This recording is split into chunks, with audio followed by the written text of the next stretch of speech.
GRIAS Academy. Good evening everyone. Is my voice audible?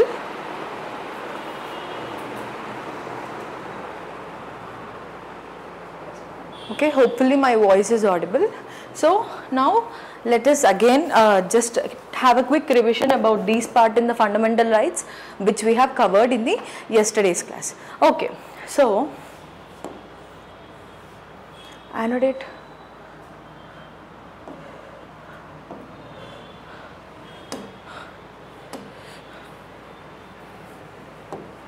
Okay, so fundamental rights belong to part 3 of the constitution from the articles 12 to 35. So next, it took inspiration from Bill of Rights of the USA Constitution. Okay, next. So originally there were 9 fundamental rights, but presently we have 6 fundamental rights. That is, the right to property was deleted by 44th Constitutional Amendment Act in 1978. So presently the right to property is a legal right under the Article 300A. And next, it is considered as Magna Carta of India.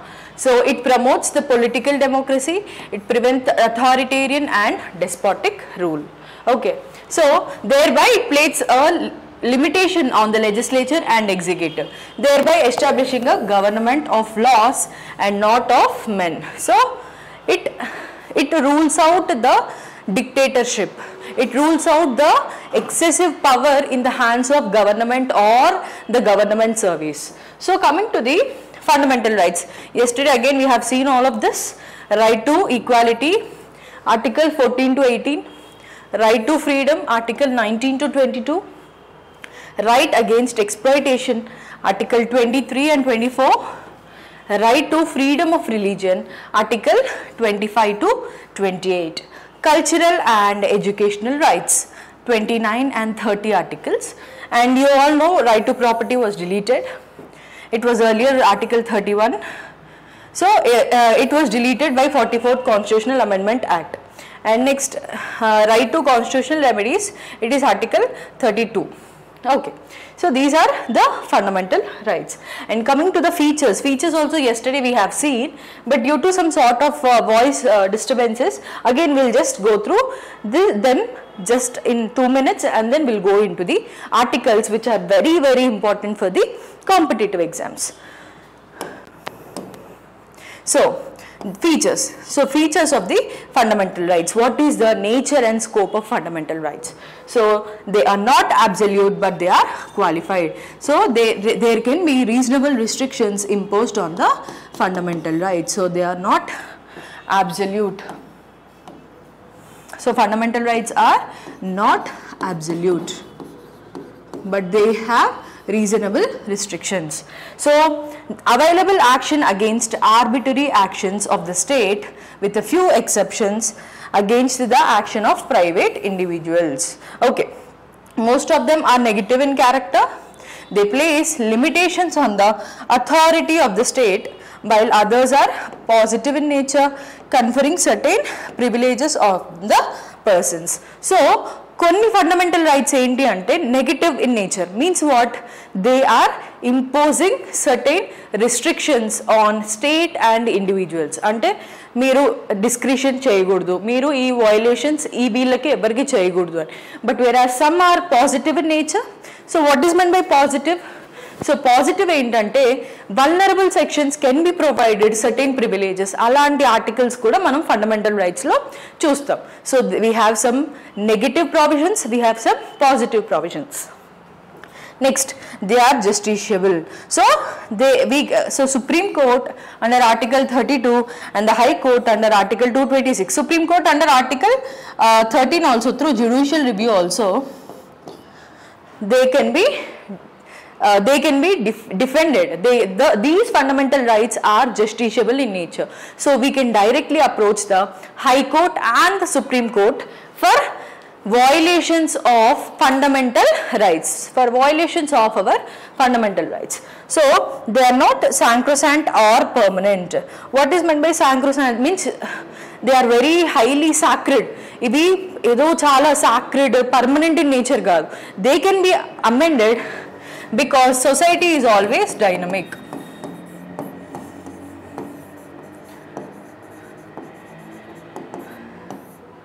Since the needs of the society are always changing, constantly changing and improving the needs, so these fundamental rights can also be changed in accordance with the needs of the society. So manaki ee roju manaki ఒకవేళ example poor పీపుల్కి food ఉండదు, next whenever if they are having sufficient food they will prefer education, so they will prefer other needs. So మన needs ఎప్పుడు కూడా కాన్స్టెంట్గా change అవుతూ ఉంటాయి.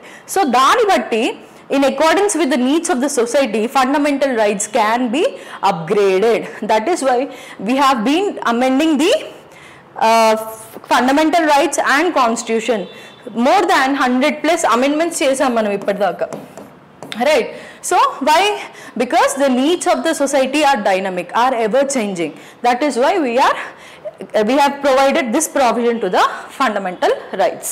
Next, they can be suspended in the operation of a national emergency except the rights guaranteed under Article 20 and 21. So this is very important point. Prati competitive exam lo adutaru, emani adutaru. So anni fundamental rights will be suspended except which rights ani adutaru. So Article 20 and 21. Next, the scope of operation is limited by Article 31A, 31B, 31C. So these articles will place restrictions on the scope of the fundamental rights. Ante martial law unna areas lo fundamental rights are cannot be imposed fully అని చెప్పి ఈ articles చెప్తాయి. So ఇలాంటి కొన్ని restrictions మనకి article 31A, 31B and 31C మనకి restrictions place చేస్తాయి అన్నమాట. Next, application can be restricted while enforcement of martial law. So martial law ఉన్న ఏరియాస్లో especially the north eastern areas, insurgency or Jammu and Kashmir ఏరియాలో టెర్రరిజం ఎక్సెట్రా, అలాంటి ఏరియాస్లో మనకి ఇంప్లిమెంటేషన్ ఆఫ్ ఫండమెంటల్ రైట్స్ అనేవి they are not whole and sole. Okay, so these are some of the features. Now will go to the articles. Water. Next, so we have seen that articles 12 to 35 deal with the fundamental rights, right? So now we'll go to article 12. So what is article 12? So the definition of state. In the first class we have learnt about the definition of state, right? So what is meant by state? There we have the population, geographical demarcation or geographical boundaries,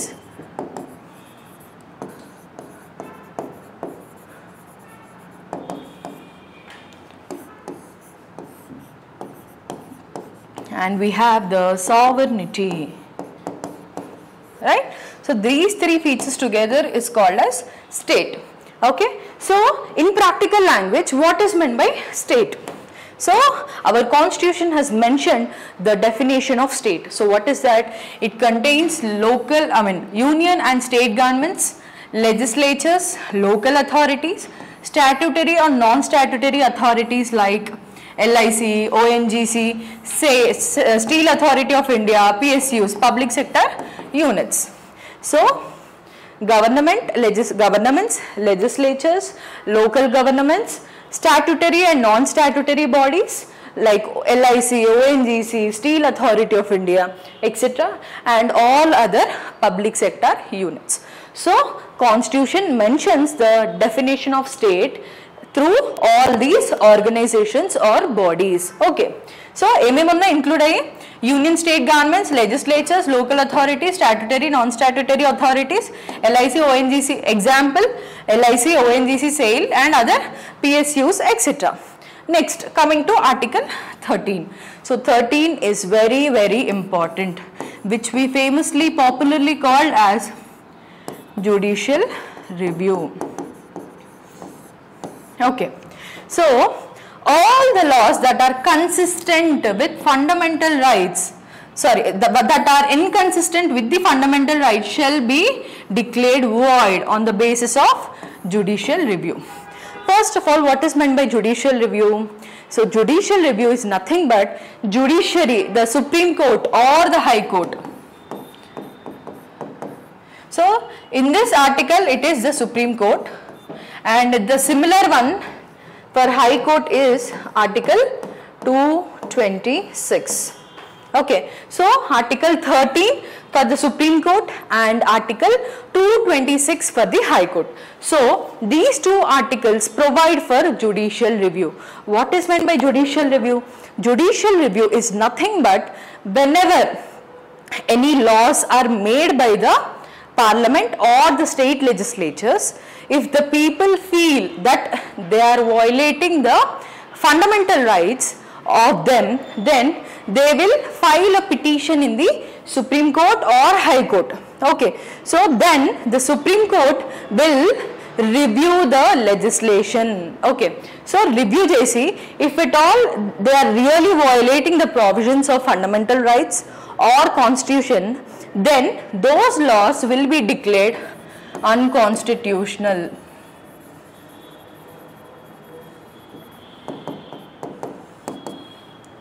Or null and void.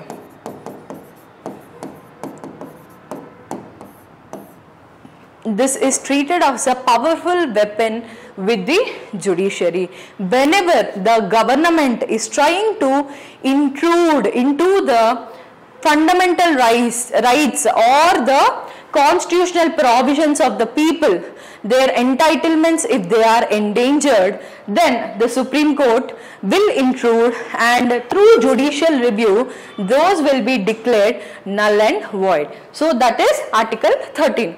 So Article 13 empowers the Supreme Court to go through the legislations. If they are really violating the fundamental rights, then they will be declared unconstitutional. Okay. In the similar way, High Court under the Article 226, if they are really violating the provisions of fundamental rights, any legislations are violating fundamental rights, then they will be declared null and void. Okay. So Article 12 is definition of state. So state lo em definitions organizations untayani manalni choose correct lo adige chances untayi. So governments, legislatures, local governments, statutory, non-statutory bodies and PSUs. So ఇవన్నీ కూడా definition of స్టేట్లో mention చేశాయి అని మనం compulsory గుర్తు పెట్టుకోవాల్సిందే, ఎగ్జామ్లో అడుగుతారు. Next article 13 ఏంటి? Judicial review. So judicial review for the supreme court. High court is article 226. So ఏం చేస్తుంది? Whenever any legislation is violating the features or the provisions of fundamental rights, then they will be declared unconstitutional. Okay, so these is article 12 and article 13. So the laws include, so indaka laws ani annam kada manamu, all the laws ani. So what are these laws? Laws of parliament or state legislature, ordinances. Okay, president will issue ordinances, governor will issue ordinances at the states, right? And non-legislative sources of law, conventions. If any conventions are also violating the fundamental rights, they can be declared unconstitutional. And delegated legislation and world law do not apply for personal laws. So what is meant by delegated legislation?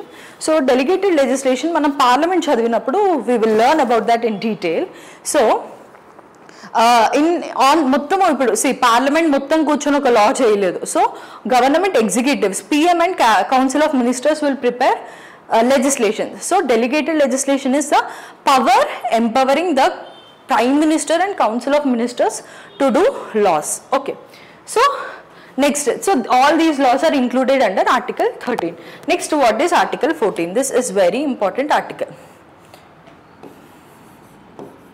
So it consists of two things. One is equality before law and equal protection. Equal protection of law. So what is equality before law? So equality before law ante it is a negative concept. So indak manam features lo already chusam, there will be negative and there will be positive features ani.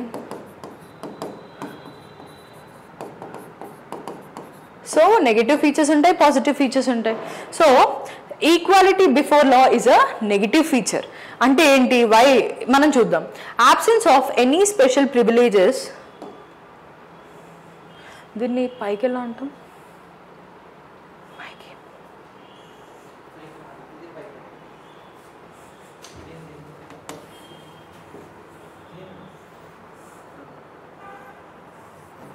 Okay, so absence of any special privileges in favor of any particular person.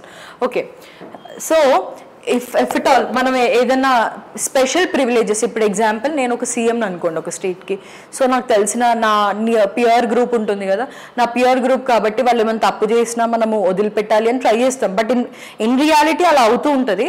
But అలాంటి special privileges ఏమీ ఉండకూడదు అని చెప్పి మనకి నెగిటివ్గా impose చేసేది equality before law. Okay, so a special privileges ఎవరికి ఉండకూడదు.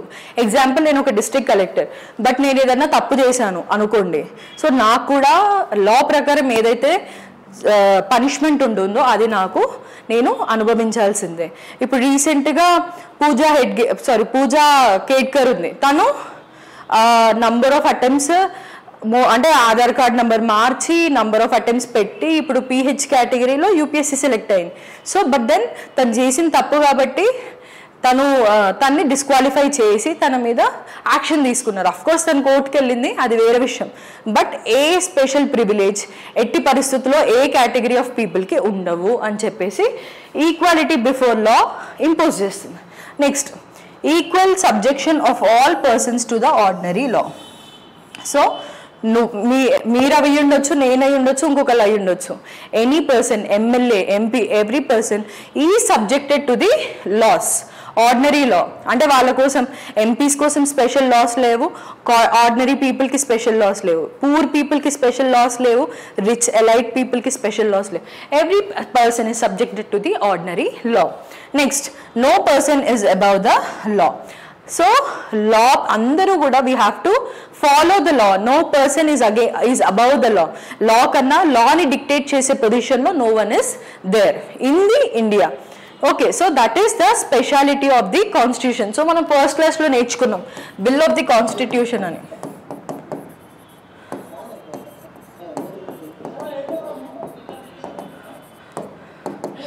ఎవరిదో వాయిస్ అన్మ్యూట్ అయింది, ప్లీజ్.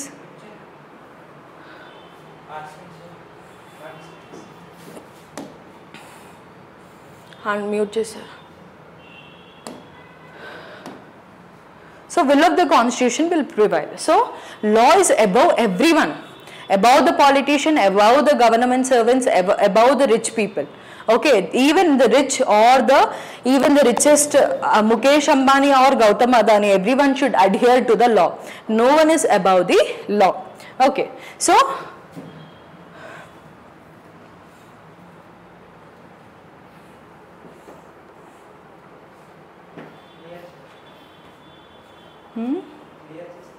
చేస్తా. So next, so equal protection of law. So second concept ఉంది కదా ఆర్టికల్ 14లో. So equal protection of law, this is a positive concept. Okay, so what is meant by equal protection of law? So equality of treatment, equality of treatment under equal circumstances. So example, if being a woman, నేను ఒక కంపెనీకి apply చేయడానికి వెళ్ళాను, నాతో పాటు ఒక male colleague ఉన్నారు. So ఇద్దరం ఒక కంపెనీలో వర్క్ చేస్తున్నప్పుడు సేమ్ పొజిషన్లో we are entitle to same conditions, same salaries. So అమ్మాయిని కదా అని చెప్పి తక్కువ సాలరీ ఇవ్వటమో, లేకపోతే తక్కువ ప్రివిలేజెస్ ఉండటమో, లేదంటే వాష్రూమ్ ఫెసిలిటీ నుంచి ఎక్సెట్రా అట్లాంటివన్నీ on par with the male colleagues మనకి ఇవ్వాలి. ఇఫ్ మనం పువర్ కదా, మన స్టేటస్ పువర్ కదా అని చెప్పి మనల్ని ప్రివిలేజెస్ నుంచి దూరం చేయటానికి వీల్లేదు. So everyone should be treated equally under equal circumstances. Next, similar application of same law to the people who are similarly situated. Okay, so నేను ఒక పూర్ పర్సన్, నేను ఒక మిగతా వాళ్ళు కొంచెం రిచ్ అయి ఉండొచ్చు, they are very financially sound అయి ఉండొచ్చు. సో మేమిద్దరం ఏదన్నా తప్పు చేసినప్పుడు, ఎగ్జాంపుల్ రెడ్ లైట్ క్రాస్ చేసాం, రెడ్ సిగ్నల్ క్రాస్ చేస్తే నేను ఎంత ఫైన్ కడుతున్నానో వాళ్ళు కూడా ఫైన్ కట్టాల్సిందే. ఇఫ్ నాకు ఒకవేళ 15 days రిమాండ్ విధిస్తే వాళ్ళకు కూడా 15 days రిమాండ్ విధించాలి సిమిలర్ మిస్టేక్స్కి. ఓకే, సో అలా similar application of same law to all the people who are similarly situated. And next, like should be treated alike without any discrimination. So what is meant by like and what is meant by like should be treated similar ante enti? So if at all ఇప్పుడు we are below poverty people అనుకోండి. So below poverty people అందరికీ కూడా without any discrimination ration cards provide చేయాలి. Okay, అలా అని rich వాళ్ళకి మీకు white ration cards apply చేయట్లేదు అంటే దీస్ ఆర్ లైక్ పీపుల్, అంటే whose income is very less, they are unable to buy food and other essential items. So వీళ్ళనంతా ఈ కేటగిరీ బిలో పావర్టీ లైన్ కేటగిరీని అంతా కూడా మనం ఒకేలాగా ట్రీట్ చేస్తున్నాం. ఎలా? వైట్ రేషన్ కార్డ్స్ ఇచ్చి, అవునా? సో వాళ్ళకి వెల్ఫేర్ స్కీమ్స్ తీసుకొస్తున్నాం. అలా అని చెప్పి మనము రిచ్ వాళ్ళకి వెల్ఫేర్ స్కీమ్స్ చేయగలుగుతామా? వాళ్ళు ఆల్రెడీ ఎగ్జాంపుల్ పర్ యానం ఒక 10 crores ఎర్న్ చేస్తున్నారు అనుకోండి, వాళ్ళ మీద ఇన్ఫ్యాక్ట్ ట్యాక్స్ వేసి వాళ్ళ ఇన్కమ్ మనం తీసుకుంటున్నాం. Government is taking through taxation కదా. సో అలా అని చెప్పి అరే పూర్ పీపుల్కి మీరు వేరియస్ ప్రోగ్రామ్స్ వెల్ఫేర్ ప్రోగ్రామ్స్ చేస్తున్నారు అలా అని మార్క్ చేయట్లేదు అని అంటారా? అనకూడదు. Because all these are the deprived section or this is one section which are being treated alike. అలాని నేను ఇంకొకళ్ళు ఉన్నారు, సో మేమిద్దరం బీపీఎల్ అయినే వాళ్ళకి మాత్రం ప్రివిలేజెస్ ఇవ్వకపోతే that is again wrong. Okay, so these 4 things comes under equal protection of law. So ఏమేమి వస్తాయి? Equality of treatment under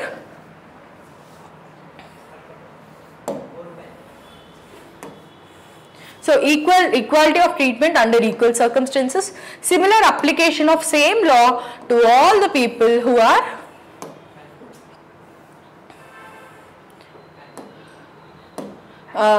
similar application of same law to all the people who are similarly situated, and like should be treated alike without discrimination, and rule of law is a part of basic structure.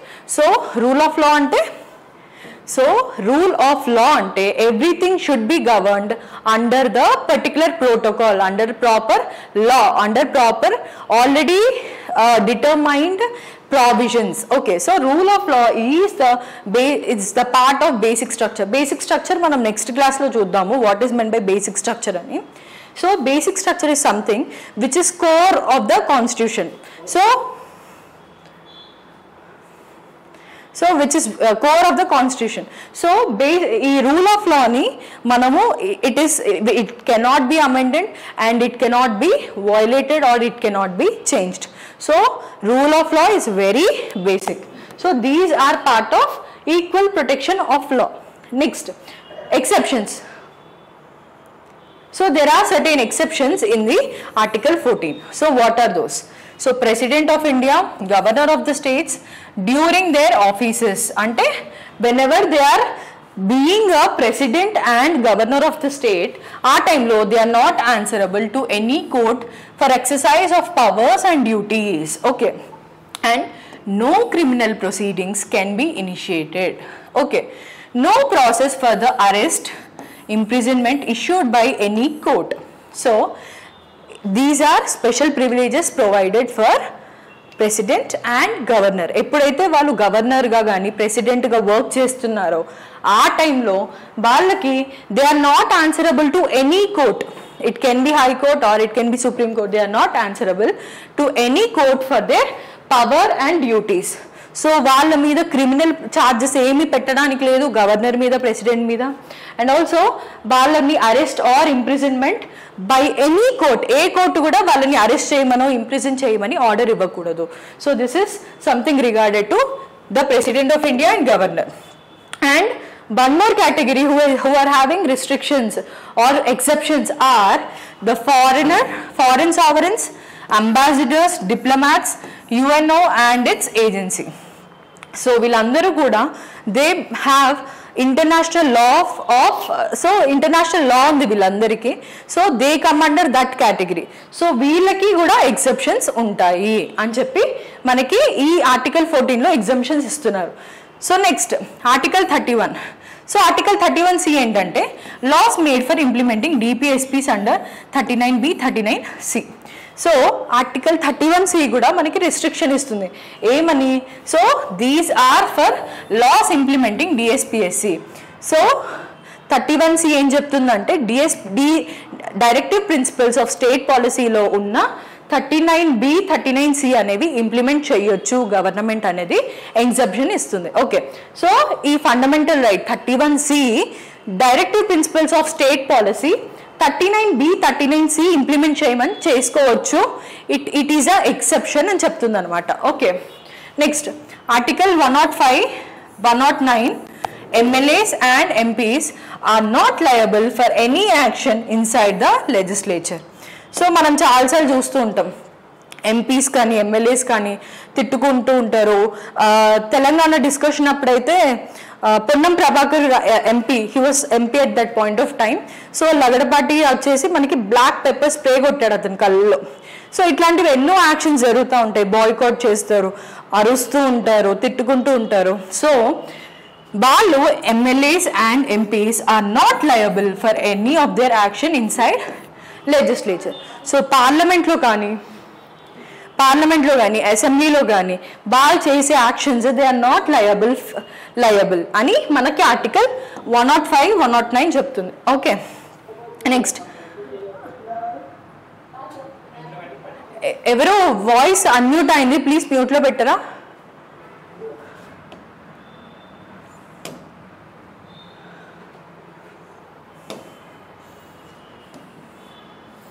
Next, Article 361.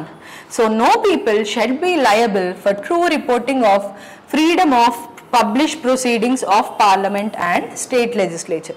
Okay, so ఇప్పుడు parliament and స్టేట్లో మనకి recordings అవుతాయి.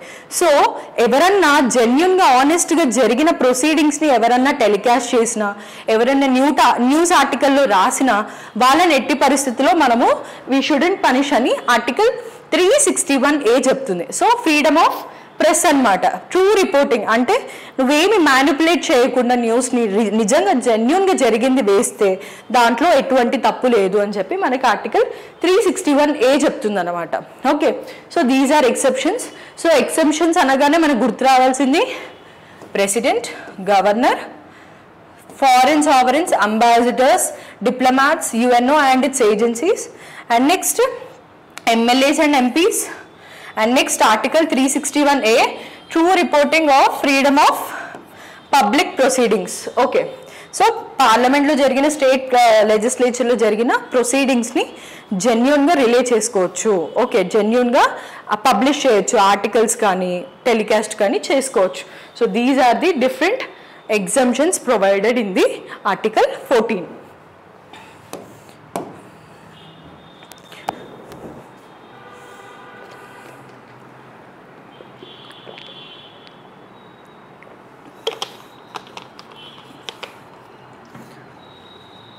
Next article 15.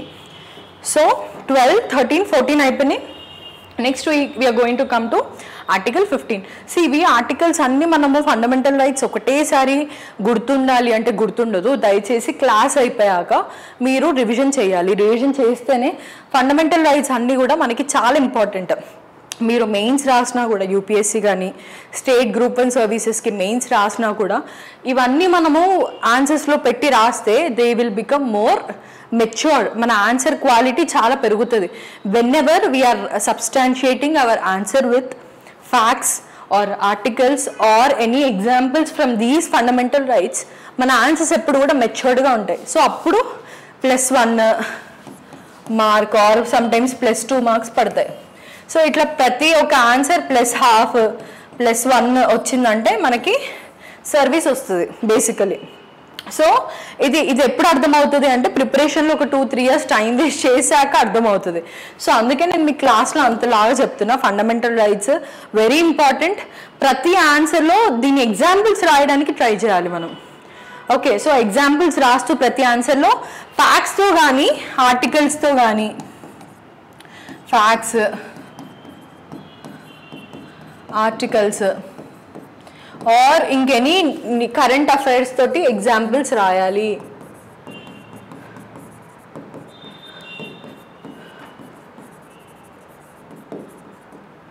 Next vocabulary important. ఒక answer vocabulary చాలా important. ఇప్పుడు reasonable restrictions, లేదంటే కొన్ని words మనం ముందు నిన్న క్లాస్లో చెప్పాను ఇలాంటి వర్డ్స్ యూజ్ చేయాలి అని చెప్పి. సో రీజనబుల్ రిస్ట్రిక్షన్స్, ఎక్సెప్షన్స్ అని కూడా అనొచ్చు, బట్ దాన్ని రీజనబుల్ రిస్ట్రిక్షన్స్ ఉన్నాయి దీని మీద ఏంటి అని అంటే అని చెప్పి రాస్తే ఇంకా బాగుంటుంది. Vocabulary, polity vocabularies very important. So facts, articles, current affairs related examples, vocabulary, ఇవన్నీ వాటి వల్ల మనకి ప్రతి ఒక్క ఆన్సర్లో కొంత ఫెచ్చింగ్ ఉంటుందన్నమాట. Okay, so will go to article 15. So article 15 is very easy. There should be no discrimination. Article 15 అంటే no discrimination.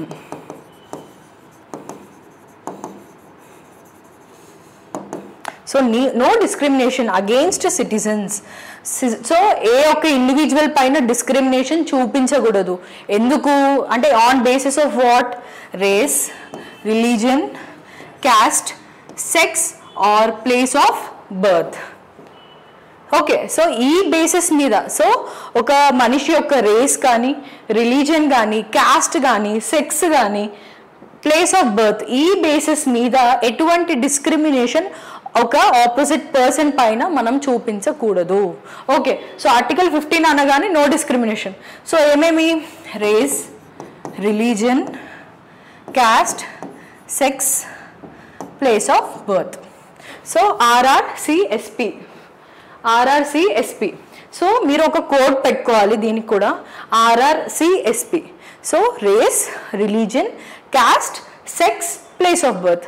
So no discrimination దేనికి అంటే మీరు ఒక షార్ట్ నోట్స్ చేసుకోండి, ఫండమెంటల్ రైట్స్ అంటే ఒక పేపర్లో. సో ఆర్టికల్ 15 అంటే నో డిస్క్రిమినేషన్. ఏమేమి అంటే RRCSP, race, religion, caste, sex, place of birth. So ఇట్లా ఒక ఆర్టికల్ 15 అంటే ఇలా చేసి పెట్టుకోవాలి notes. Okay, so discrimination on other grounds is allowed. Okay, so no discrimination in giving access to shops, public restaurants, hotels, places of public entertainment applicable to state. So state related itlanti public entertainment gaani, shops permission ఇవ్వడం గానీ, public restaurants, hotels, places. ఇప్పుడు నువ్వు వచ్చి హైదరాబాద్లో example west Bengal వాళ్ళు కానీ లేకపోతే north east వాళ్ళు ఇప్పుడు ఎన్నో రెస్టారెంట్స్ పెడుతున్నారు హైదరాబాద్లో. సో ఇప్పుడు నేను అవుట్ ఆఫ్ స్టేట్ కదా, నువ్వు నాన్ లోకల్ ఇంకోటో అని చెప్పి నేను నీకు పర్మిషన్ ఇవ్వకుండా ఉండకూడదు. ఎందుకంటే it is discriminating on the place of birth. So నువ్వు నాన్ లోకల్ అయినా you are allowed to establish your restaurant or your public space.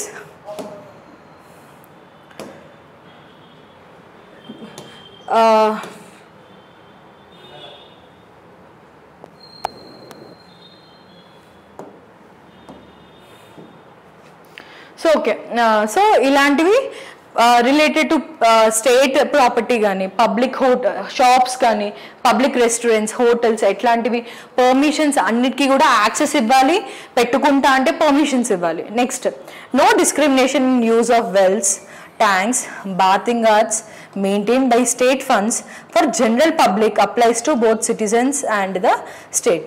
So ఇనిషియల్గా డ్యూరింగ్ ఫ్రీడమ్ స్ట్రగుల్ మనకి డాక్టర్ అంబేద్కర్ లాంటి వాళ్ళు లేకపోతే ఈవి రామస్వామి లాంటి వాళ్ళు ఇట్లాంటి వాళ్ళు చాలా క్యాస్ట్ మూమెంట్స్ చేశారు. సో మనం ఫ్రీడమ్ మూమెంట్ చదువుకున్నప్పుడు క్యాస్ట్ మూమెంట్స్ చదువుతాం.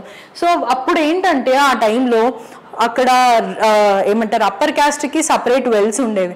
దాంట్లో లోవర్ క్యాస్ట్ వాళ్ళు కనీసం వాటర్ని తాగకూడదు, వాటర్ని ముట్టుకోకూడదు. వాళ్ళు వెళ్ళే టెంపుల్స్కి వీళ్ళు వెళ్ళరు. సో అలాంటి న్యూమరస్ టైప్స్ ఆఫ్ డిస్క్రిషన్స్ ఉండేవి. So that is why they made sure that this provision is there. So wells కానీ ట్యాంక్స్ కానీ, bathing arts కానీ etc maintained by state funds for general public applies to both citizens and state. So ఇట్లాంటి public property related ఏవి కూడా there will not be any discrimination. Example, ఇంకొక example చెప్తాను. Example, నాకు పెద్ద బంగ్లా ఉంది, ఒక విల్లా ఉంది, దాంట్లో నేను ఒక లేక్ కట్టించుకున్నాను. సో ఇప్పుడు బయట వాళ్ళు వచ్చి నా లేక్ వాడతా అంటే it is not discrimination, because నా ప్రైవేట్ ప్రాపర్టీలో నేను లేక్ కట్టుకుంటే no other people can encroach in to my property. But ఇక్కడ స్టేట్ ప్రాపర్టీ కాబట్టి every one is equal, they should not be any discrimination, right? So exceptions ఏంటి అంటే women, children, SC ST,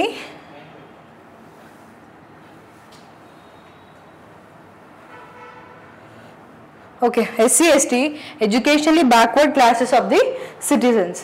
so వీళ్ళంతా కూడా exceptions. ఈ ప్రావిజన్కి discrimination చూపించకూడదు అని చెప్తున్నాం, కానీ వీళ్ళ కోసం స్పెషల్ డిస్క్రిమినేషన్కి ఏమన్నా లాస్ చేయొచ్చు మనం. ఓకే, సో అలానే మనకి ఉమెన్ రిజర్వేషన్ ఉంది, ఓబీసీ ఎడ్యుకేషన్లో 27% హైయర్ ఎడ్యుకేషన్లో వాళ్ళకి రిజర్వేషన్స్ ఉన్నాయి, ఎస్సీ ఎస్టీకి రిజర్వేషన్స్ ఉన్నాయి, రైట్? సో ఇవన్నీ ఆ లా కింద ఎగ్జెప్షన్స్లోకే వస్తాయి అన్నమాట. మరి ఎవరికి రిలీజియన్ మీద, కాస్ట్ మీద, కమ్యూనిటీ మీద డిస్క్రిమినేషన్ ఉండకూడదు కదా, రిజర్వేషన్స్ ఎందుకు అంటే based on these exception. Okay, so women, children, SC ST, educationally and socially backward classes of the citizens. So వీళ్ళకి మనకి స్పెషల్గా స్పెషల్ లాస్ కానీ ఏదైనా చేయొచ్చు అని చెప్పి మనకి కాన్స్టిట్యూషన్ చెప్తుంది అన్నమాట. So in this regard only 93rd Constitutional Amendment Act 2005, so reservation in private educational institutions for OBC, it provides 27% quota, and also creamy layer is applicable to OBC reservation. Creamy layer ante if at all the income and social status of OBC caste are well and good, అంటే certain prescribed level కన్నా above ఉంటే then వాళ్ళకి reservations పని చేయవు. So that is creamy layer. So 93rd Constitutional Amendment Act ఏం చెప్పింది? 27% quota ఇచ్చింది అనమాట ప్రైవేట్ ఎడ్యుకేషనల్ ఇన్స్టిట్యూషన్స్లో, మైనారిటీ ఎడ్యుకేషనల్ ఇన్స్టిట్యూషన్స్ కాకుండా. ఓకే, ఎందుకు? మైనారిటీస్కి ఎక్కువ ప్రయారిటీ ఉంటుంది కాబట్టి అక్కడ ఓబీసీ రిజర్వేషన్ ఉండదు అని చెప్పి మనకి 93rd Constitutional Amendment Act in 2005 which was adopted tells that. Okay, next we'll come to Article 16. So Article 15 అంటే ఏం గుర్తు రావాలి? No discrimination. ఇక్కడ race, religion, caste, sex, place of birth, right? So ఇట్లా గుర్తు రావాలి, RR CSP. Next article 16. So equality of opportunity in public employment. So article 16 అంటే public employment అని గుర్తు రావాలి.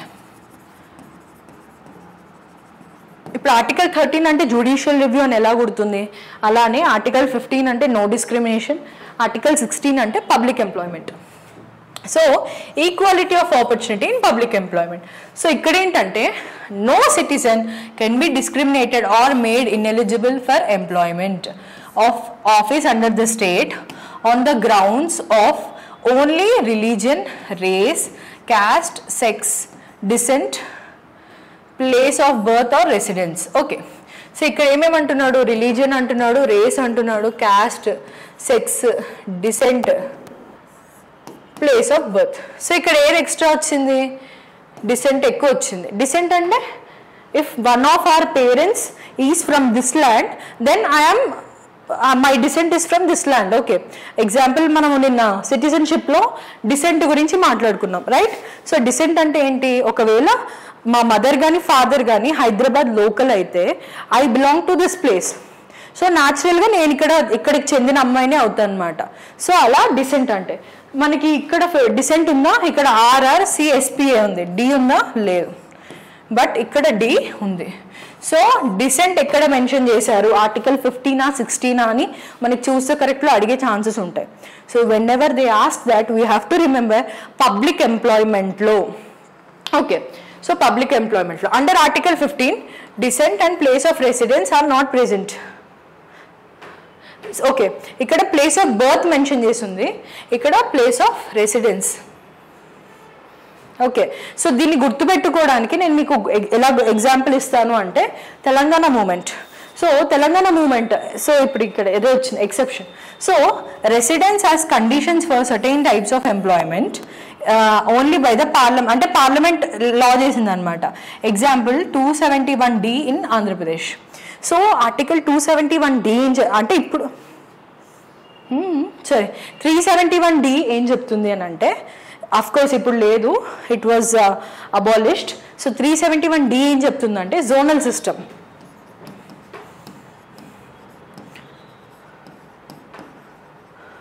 సో 1975లో ప్రెసిడెన్షియల్ ఆర్డర్ వచ్చిందన్నమాట.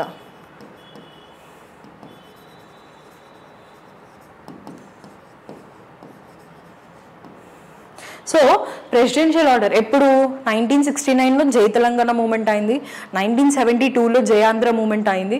సో అప్పుడు ఇందిరాగాంధీ ఏం చేసిందంటే, so she want to find a solution, state divide చేయడం సొల్యూషన్ కాదు అని చెప్పి తను 1975లో జోనల్ ఆర్డర్ ప్రెసిడెన్షియల్ ఆర్డర్స్ తీసుకొచ్చింది. దాని ప్రకారం జోనల్ సిస్టమ్ ఇంట్రడ్యూస్ చేశారనమాట. So entire Andhra Pradesh was divided into 6 zones. దాంట్లో 5 and 6 zones వచ్చేసి తెలంగాణ అనమాట. సో 5th zoneకి చెందిన వాళ్ళు 5th zoneలో మాత్రమే ఎంప్లాయ్మెంట్ చేయగలుగుతారు. 6th zoneలో చెందిన వాళ్ళు 6th zoneలో మాత్రమే ఎంప్లాయ్మెంట్ చేయగలుగుతారు. Group 2 related post, group 3 related post. Group 4 అయితే డిస్ట్రిక్ట్ పోస్ట్ కాబట్టి, ఎగ్జాంపుల్ నేను నల్గొండ అమ్మాయిని అనుకోండి, నేను నల్గొండలో మాత్రమే జాబ్ చేయగలుగుతాను, నాకు అక్కడే పోస్టింగ్ ఇస్తారు. సో అట్లాంటి ప్రావిజన్ తీసుకొచ్చారు జోనల్ సిస్టంలో. అది చాలా డీటెయిల్ ఉంటుంది, బట్ మనకు అదంతా అవసరం లేదు. జోనల్ సిస్టమ్, జోన్స్ తీసుకొచ్చారు. ఇప్పుడు కూడా మీరు చూస్తుంటే group 1 post or zonal post. So మనకి ఒక జోన్కి చెందిన వాళ్ళం అయితే ఆ జోన్ రిలేటెడ్లోనే మనకి పోస్టింగ్స్ వస్తాయి గ్రూప్ 1. సో 371D ప్రకారం ఏంటి అంటే, ఆంధ్రప్రదేశ్ స్టేట్లో జోనల్ సిస్టమ్స్ ఇంట్రడ్యూస్ అయ్యాయి. ఎందుకు? జనరల్గా రెసిడెన్స్ అనేది మనకి డిస్క్రిమినేషన్ కిందకి వస్తుంది. సో ఇక్కడ డిస్క్రిమినేషన్ అని మెన్షన్ చేసామా మనము, ఏంటి? Place of birth or residence, descent, ఈ 2 ఎక్స్ట్రా దీంట్లో. సో రెసిడెన్స్ కింద డిస్క్రిమినేషన్ చేయకూడదు, కానీ ఇది ఒక ఎగ్జంప్షన్ అనమాట. ఎగ్జంప్షన్ కింద ఇందిరాగాంధీ ఆ టైంలో తెలంగాణ ఇష్యూని కంప్లీట్గా సాల్వ్ చేయడానికి మనకి ఎగ్జంప్షన్గా 371 ఆర్టికల్ Dని తీసుకొచ్చి జోనల్ సిస్టమ్ ఇంట్రడ్యూస్ చేశారనమాట ఆ టైంలో. So this is one exemption. So employment అనగానే మీకు తెలంగాణ కూడా గుర్తు రావాలి. తెలంగాణ గుర్తొచ్చిందంటే ఏంటి? ఎంప్లాయ్మెంట్, జోనల్ సిస్టమ్ అని గుర్తొచ్చి మీరు డిస్క్రిమినేషన్లో ఎట్టి పరిస్థితిలో మీరు రెసిడెన్స్ రాయకూడదు. రెసిడెన్స్ ఇష్యూ ఎక్కడ వస్తుంది అంటే ఇక్కడ వస్తుంది. ఎంప్లాయ్మెంట్ మీకు ఆర్టికల్ 16 అంటే పబ్లిక్ ఎంప్లాయ్మెంట్ గుర్తు రావాలి, అక్కడ ఈ తెలంగాణ యాజిటేషన్ గుర్తు రావాలి. తెలంగాణ వాళ్ళు గొడవపడ్డారు, జోనల్ సిస్టమ్ ఇంట్రడ్యూస్ చేశారు. జోనల్ బేస్డ్ రెసిడెన్స్, నువ్వు ఎక్కడ అమ్మాయి అయితే అక్కడే నీకు రెసిడెన్స్ వస్తుంది. సో 15కి 16కి 2 డిఫరెన్సెస్ ఉంటాయి. ఒకటి డిసెంట్, ఇంకోటి రెసిడెన్స్. ఈ 2 16లో ఉంటాయి కానీ 15లో ఉండవు. Next, reservations to socially and educationally backward classes. So మనకు ఆల్రెడీ తెలుసు ఓబీసీస్కి సోషలీ అండ్ ఎడ్యుకేషనలీ బ్యాక్వర్డ్ ఎవరు ఉంటారో వాళ్ళకి రిజర్వేషన్స్ ప్రొవైడ్ చేయొచ్చు అని మనకు ఒక ఎగ్జంప్షన్ ఉంది. So state can provide incumbent of an office related to religious or denominational institutions belonging to a particular religion. So ఒక రిలీజియన్ రిలేటెడ్ ఏవన్నా ఎస్టాబ్లిష్మెంట్స్ చేసుకోవాలి అన్నా కూడా చేసుకోవచ్చు. ఓకే, ఎందుకంటే ఇక్కడ పబ్లిక్ ఎంప్లాయ్మెంట్ దేని రిలేటెడ్ ఉంది? రిలీజియన్ కూడా డిస్క్రిమినేషన్ ఉండకూడదు అని అన్న. సో రిలీజియన్ రిలేటెడ్ ఏదన్నా మనము ఇన్స్టిట్యూషన్స్ కానీ జాబ్స్ కానీ ఇవ్వాలి అంటే, ఇప్పుడు టీటీడీ ఉంది, టీటీడీలో మళ్ళీ ఇప్పుడు కొత్త రూల్ పెట్టారు, ఓన్లీ హిందూస్ వర్క్ చేయొచ్చు అని. ముందు వైఎస్ జగన్ టైంలో వేరే రిలీజియన్స్ వాళ్ళు కూడా జాబ్ చేశారు, బట్ కొన్ని కాంట్రవర్సీస్ రావడం వల్ల ఇప్పుడు ఏం చేశారు, టీటీడీలో ఓన్లీ హిందూస్ వర్క్ చేయాలి అని చెప్పి ఇప్పుడు వచ్చిన చైర్మన్ చెప్పారనమాట. సో ఇలాంటి కొన్ని స్పెషల్ పోస్టులకి రిలీజియన్ని ఒక టూల్ లాగా వాడుకోవచ్చు అనేది ఈ పాయింట్, రైట్? నెక్స్ట్, సో ఇక్కడ మనం గుర్తుపెట్టుకోవాల్సింది ఏంటి? డిసెంట్, ప్లేస్ ఆఫ్ రెసిడెన్స్, ఇది వెరీ ఇంపార్టెంట్. సో దీనికి బేసికలీ నో డిస్క్రిమినేషన్కి పబ్లిక్ ఎంప్లాయ్మెంట్కి difference descent and place of residence. Choose the కరెక్ట్లో అడుగుతారు, డిఫరెన్స్ బిట్వీన్ 15 and 16 అని 3-4 ఆప్షన్స్ ఇస్తారు. So you have to choose either you have to choose descent and place of residence. Next exemptions ఇవన్నీ. Next reservations గురించి మాట్లాడదాం. So ఇవి మనకి చూస్ the కరెక్ట్లో అడగొచ్చు, లేదంటే మనము ఆన్సర్స్ రాసేటప్పుడు వీటిని కోట్ చేసుకోవచ్చు. So that is why they are important. Mandal commission 1979లో కాన్స్టిట్యూట్ చేశారు. So appointed under article 340 of the constitution. So Mandal commission ఎప్పుడు అపాయింట్ చేశారు? 1979. సో దేని ప్రకారం? Article 340. So identified 52% of the population as OBCs. So backward క్యాస్ట్గా ఎంతమందిని identify చేశారంటే 100% పాపులేషన్లో 52% అందరూ కూడా OBCs అని చెప్తున్నారు. అంటే 52 members in 100. ఫర్ ఎవ్రీ 100లో 52 members ఆర్ OBCs అని చెప్పి మండల్ కమిషన్ చెప్తుంది అనమాట. So that is why and recommended 27% reservation. So దాని ప్రకారంగానే మనం ఇక్కడ చూస్తే 27% quota to OBCs in educational institutions. Okay, so దాని ప్రకారం మండల్ కమిషన్ రికమెండేషన్ అనమాట. అది 52% ఉంది. సో 52%లో హాఫ్ ఎంత? 26% కదా. సో +1 ఇచ్చి 27% రిజర్వేషన్ టు OBCs ఇలా గుర్తుపెట్టుకోవాలి. 52%లో half 26.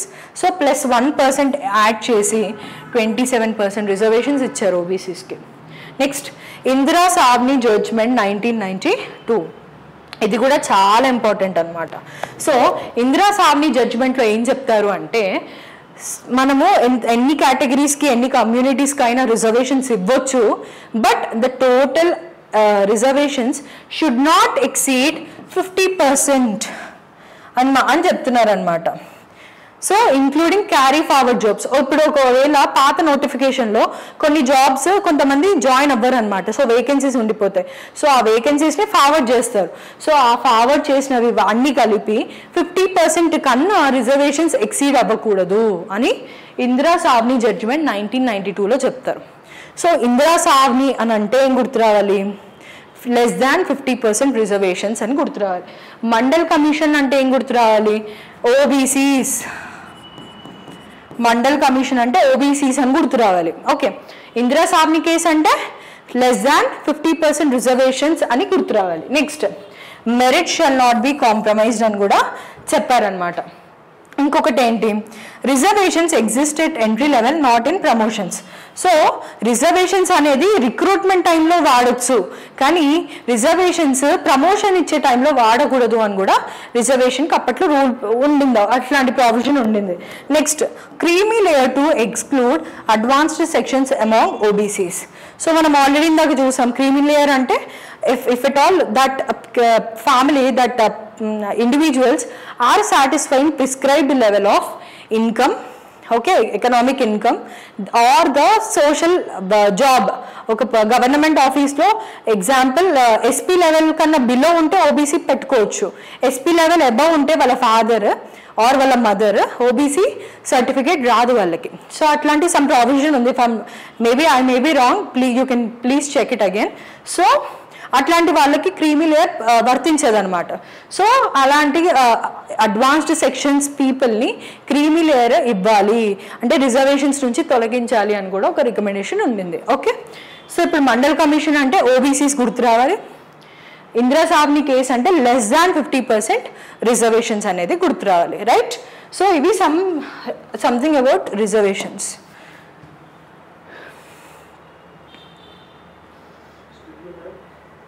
Yes?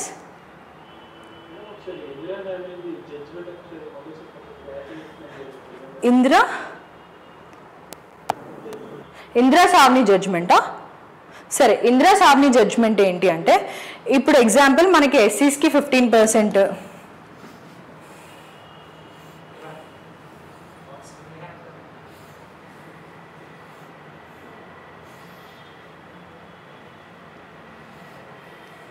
So okay, so ఇక్కడ చూడండి ఇందిరా సావ్ని జడ్జ్మెంట్ 1992.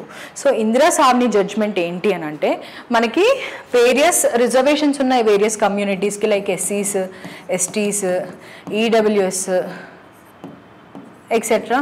ఇప్పుడు ఆంధ్రప్రదేశ్, తెలంగాణ లాంటి స్టేట్లో మైనారిటీస్కి కూడా ఉన్నాయి. తమిళనాడులో అయితే చాలా ఎక్కువ పర్సెంటేజ్ ఉన్నాయి, అది బట్ అది it is placed in 9th schedule. So అదంత అవసరం లేదు ఇప్పుడు మనకి. ఇందిరా సామ్ని కేసులో ఏంటంటే ఇలా డిఫరెంట్ కమ్యూనిటీస్కి మనకి డిఫరెంట్ పర్సెంటేజెస్ ఆఫ్ రిజర్వేషన్స్ ఉన్నాయి.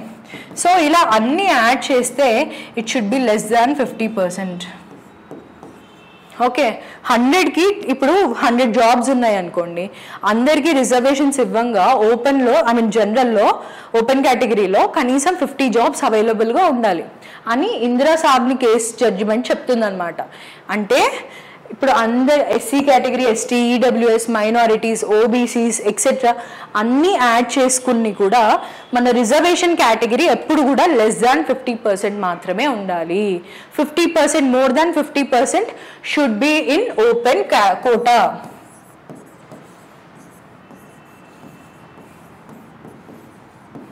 Okay, so more than 50% open కోటాలో ఉండాలి. రిజర్వేషన్స్ అన్నీ కలిపినా కూడా లెస్ దాన్ 50% మాత్రమే ఉండాలి.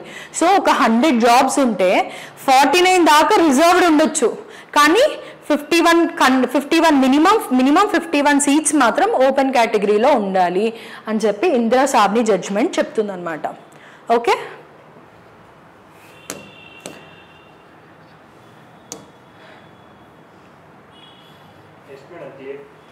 ఓకే.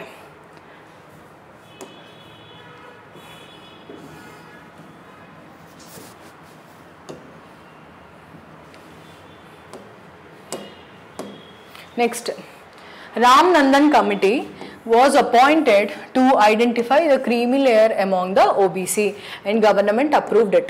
So ఇందాక నేను చెప్పాను క్రీమీ లేయర్ ఉంటుంది గవర్నమెంట్ ఓబీసీ వాళ్ళకి. సో ఆ క్రైటీరియాని ఎవరు స్పెసిఫై చేశారు, ఎవరు ఐడెంటిఫై చేసి మెన్షన్ చేశారు అంటే Ram Nandan committee. So important ఏంటి, మండల్ కమిషన్ అంటే ఓబీసీ 52% ఓబీసీ వాళ్ళు ఉన్నారు అని ఐడెంటిఫై చేశారు. వాళ్ళకి 27% రిజర్వేషన్ ఇవ్వాలి అని చెప్పారు. ఇందిరా సామ్ని జడ్జిమెంట్ ఏంటి,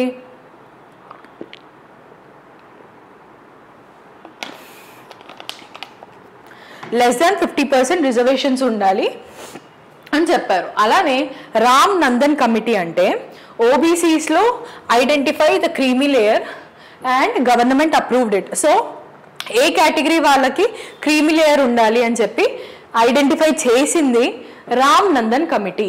సో అర్థమైందా? Next, 76th constitutional amendment act 1994. So Tamil Nadu వాళ్ళకి 69% రిజర్వేషన్స్ ఉన్నాయన్నమాట. So they are placed in the 9th schedule to protect from judicial review. So ఇందాక నేను మీకు ఆల్రెడీ మెన్షన్ చేశాను కదా, ఏమని, తమిళనాడులో హైయెస్ట్ అనమాట 69% రిజర్వేషన్స్ ఉన్నాయి. బట్ మీరు అనొచ్చు, ఇప్పుడే కదా మేడం మీరు ఇందిరా సామ్ని జడ్జిమెంట్లో లెస్ దాన్ 50% ఉండాలి అని అంటే, ఏం చేసిందంటే తమిళనాడు గవర్నమెంట్, సో తమిళనాడులో 69% రిజర్వేషన్ ఉంది కాబట్టి వీళ్ళ కోసము some or the other reason parliament accepted it. So parliament accept చేసి 76th కాన్స్టిట్యూషనల్ అమెండ్మెంట్ యాక్ట్ని పాస్ చేసింది. సో 76 కాన్స్టిట్యూషనల్ అమెండ్మెంట్ యాక్ట్ ఏం చేస్తుందంటే ఈ 76% రిజర్వేషన్ని తమిళనాడులో 9th schedule పెట్టిందనమాట తీసుకెళ్ళి. So what is 9th schedule? మనం స్కెడ్యూల్స్ సెకండ్ క్లాస్లో డిస్కస్ చేసినప్పుడు 12 schedules ఉన్నాయి. 9th schedule is primarily safe schedule అనమాట. అంటే దీన్ని అసలు ఎవ్వరు సుప్రీంకోర్టు ముట్టుకోకూడదు దీన్ని. ఎందుకు?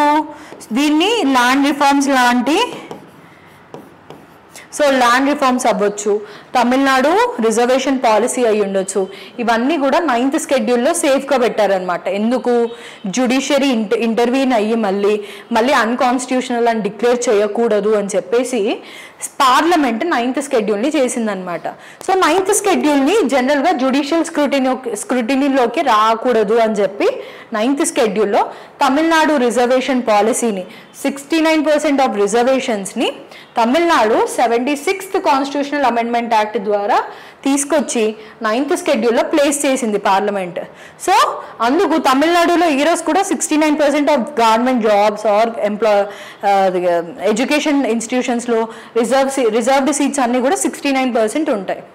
Okay, so this is something about 76th constitutional amendment act. Next 77th Amendment Act 1995.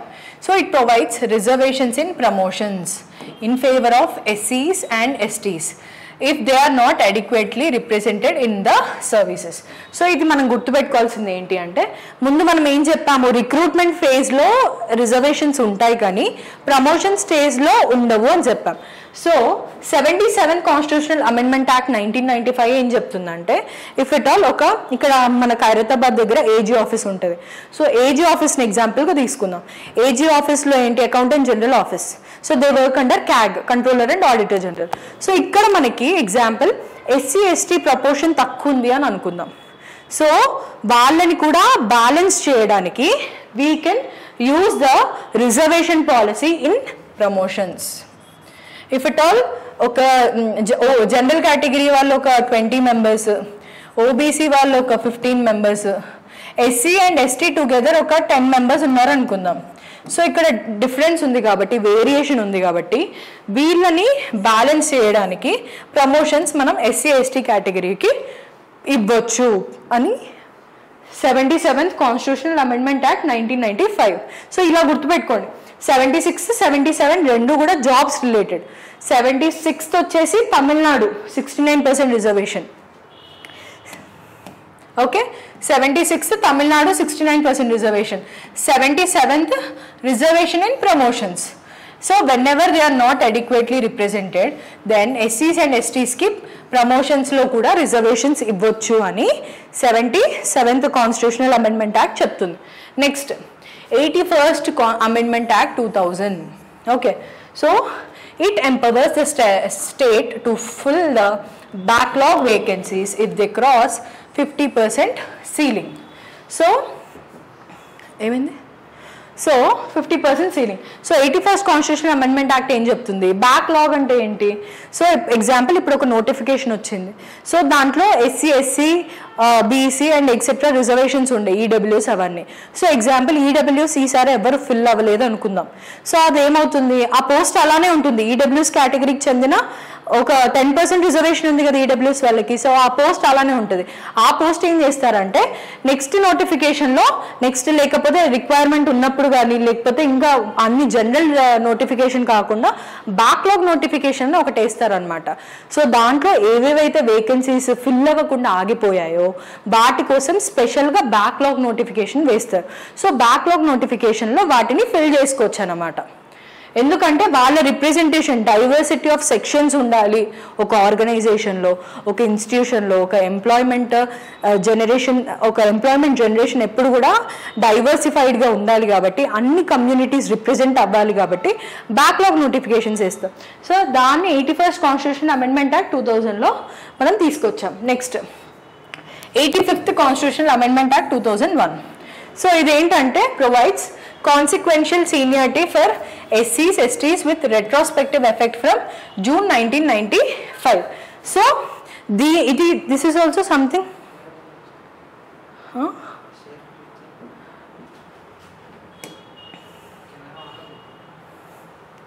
ఎప్పుడు ఆఫ్ అయింది?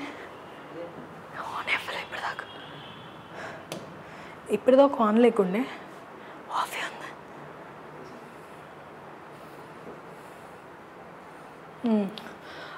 So 85th constitutional amendment act ఏంటంటే seniority for ఎస్సీస్ and ఎస్టీస్.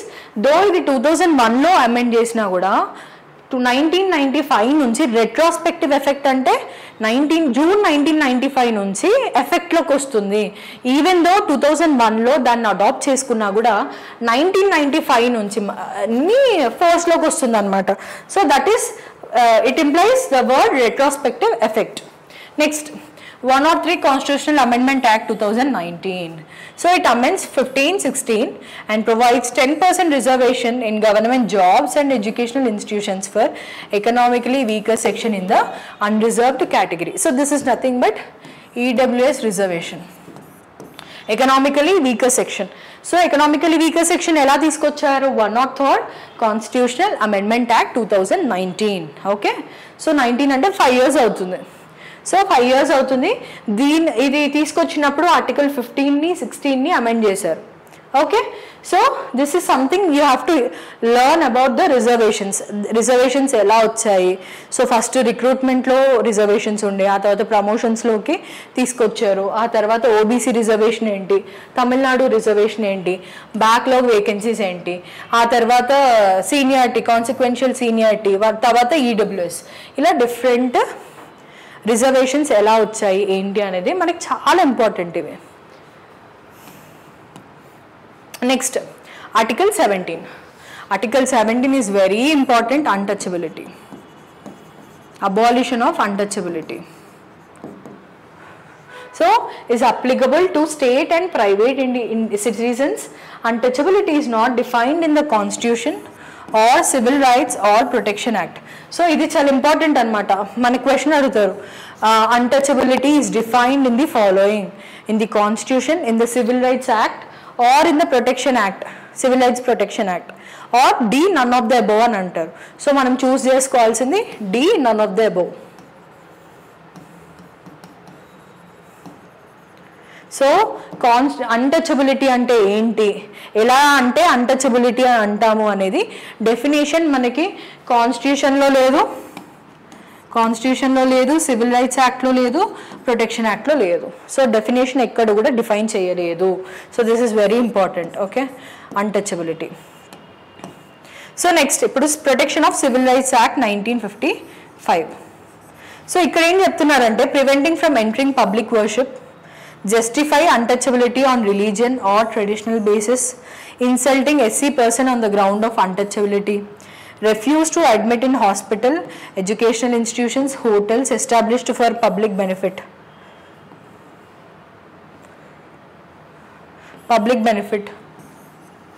refuse to sell goods and render services. So దీంట్లో కొన్ని provisions mention చేశారనమాట untouchability గురించి. అంటే ఏంటి? ఒకటి, preventing the entry of public worship. So మీరు చూసుంటారు ఫ్రీడమ్ మూమెంట్ టైంలో, స్క్రీన్ షేరింగ్, మీటింగ్ కంట్రోల్స్,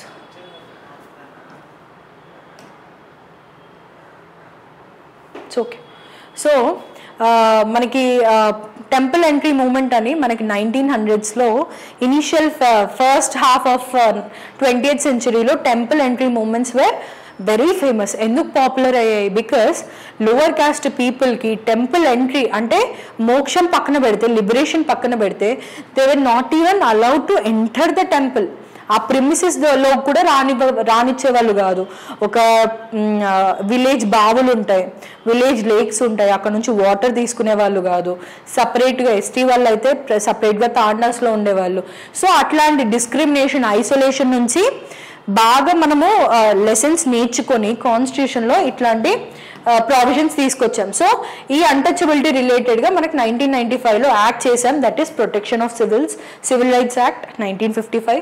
దీంట్లో పబ్లిక్ వర్షిప్ని ప్రివెంటింగ్ ఫ్రమ్ పబ్లిక్ వర్షిప్ కానీ, justify untouchability based on the religion or traditional. నువ్వు టెంపుల్లోకి రావద్దు ఎందుకంటే మీరు అంటరాని వాళ్ళు, ఎందుకంటే హిందూ రిలీజియన్ చెప్పిందనో, ఇంకో రిలీజియన్ చెప్పిందనో, ఇంకో శాస్త్ర చెప్పిందనో అలా మాట్లాడకూడదు.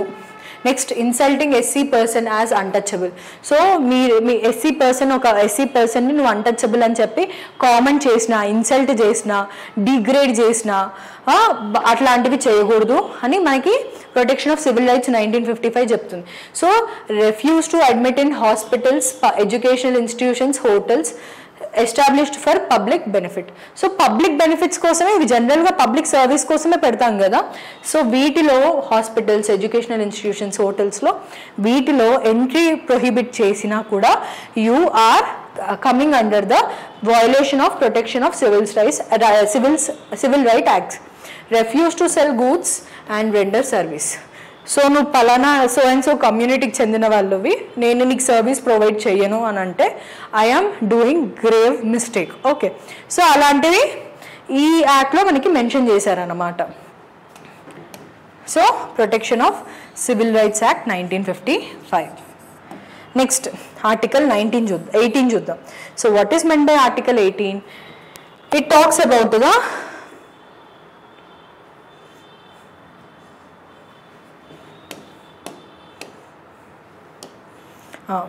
so article 18, abolition of titles. So state cannot confer any title on a citizen or foreigner. So state and government, so government cannot confer any title to our own citizen or the foreigner. Okay, so prohibits state from conferring any title to anybody except military and academics. So state except military like Ashok Chakra, Paramveer Chakra, Major, etc. or in education like academics, like right now I'm doing my PhD, so soon I'll be completing my PhD. So then appudu andaru kuda Dr. Pavani antaru. So that is how it is like. Okay, so military and education related awards aithe they are acceptable. Military and education.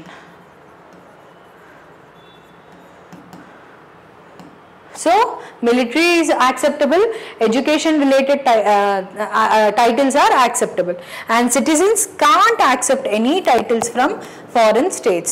Okay, citizens, mana own citizen, Indian citizen, citizens of Bharat, they cannot accept any foreign title. Okay, next, a foreigner working for Indian government can't accept a title from foreign state without the consent of the president. So ఒక foreigner మన Indian government కోసం work చేస్తున్నప్పుడు because he is working for us, మన Indian president permission లేకుండా he can't accept any title from foreign state. Okay, so even though he is a foreigner, since he is working for our government, he should take the consent of president for taking a award from the foreign state. So no citizen or foreigner holding any office of profit shall not be accept any present emolument without the consent of the president. So మన citizen అయి ఉండొచ్చు or a foreigner అయి ఉండొచ్చు. So whenever they are working for office of profit, example మన ONGC international ఉంది. So అవి ఎక్కడెక్కడో different parts of వరల్డ్లో ఎస్టాబ్లిష్ చేశాయి కంపెనీస్. సో మన సిటిజన్ అయి ఉండొచ్చు, ఫారినర్ అయి ఉండొచ్చు. వాళ్ళు since they are holding office of profit, they can not accept the present emoluments without the consent of the president. Okay, so Bharat Ratna, Padma awards are not titles. So generally అంటాం కదా చిరంజీవిని కానీ అందరినీ వాళ్ళ ఏం Padma award name తోటి పిలుస్తూ ఉంటారు ఫంక్షన్స్లో, అవార్డ్స్లో మనం ప్రోగ్రామ్స్ చూసినప్పుడు. So they should not be used as suffixes or prefixes to the names of awardees. వాటిని అలా యూజ్ చేయకూడదు అనమాట. బట్ అందరూ కూడా పద్మ అవార్డ్ టైటిల్స్ వాడి ఒక గెస్ట్ని పిలుస్తూ ఉంటారు, భారత్ రత్న అవార్డీ సచిన్ టెండూల్కర్ అట్లా అని చెప్పి అంటూ ఉంటారు. బట్ ఎక్స్క్యూజ్ మీ, సో అలాంటి టైటిల్స్ సఫిక్స్గా ముందు అంటే పేరుకు ముందు పేరు తర్వాత వాడకూడదు అని చెప్పి మన కాన్స్టిట్యూషన్ చెప్తుంది అనమాట. So this is about article 18. Article 18 అంటే అబాలిషన్ ఆఫ్